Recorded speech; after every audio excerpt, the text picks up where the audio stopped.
సమ్మె విరమించి విధుల్లో చేరాలని ఆర్టీసీ కార్మికులకు విజ్ఞప్తి చేశారు మంత్రి సీతక్క.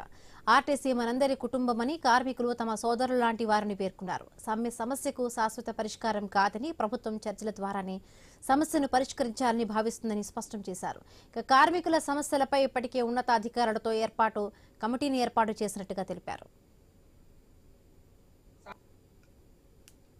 మీరు చేస్తున్నటువంటి సమ్మె మూలంగా తీవ్రమైనటువంటి ఆటంకం ఏర్పడుతుంది, ముఖ్యంగా పేదింటి బిడ్డలకు. అదే కాకుండా సామాన్యులు కూడా, మరి మగవాళ్ళు కూడా వాడేది మన ఆర్టీసీ సేవల్ని. వీటిని దృష్టిలో పెట్టుకుని మీరు ఇచ్చినటువంటి 32 అంశాలలో దాదాపుగా 29 డిమాండ్ల పట్ల ప్రభుత్వము సానుకూలంగా ఉంది. అవి పరిష్కరించుకునే దిశగా చర్చలలో ఉండడం మూలంగానే పరిష్కారం అవుతాయి. కాబట్టి మరి ఈ రోజు కొంతమంది ఫ్రీ బస్ అంటే వ్యతిరేకిస్తున్నారు, చూస్తా ఉన్నాం.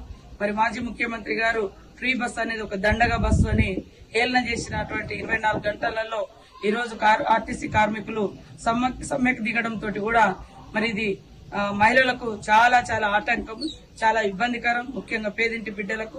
దయచేసి ఈ సమ్మెను విరమించి ప్రభుత్వంతో చర్చలకు రావడం మూలంగా మాత్రమే సమస్యలను పరిష్కరించుకోగలుగుతాం. ఎవరెన్ని కుట్రలు చేసినా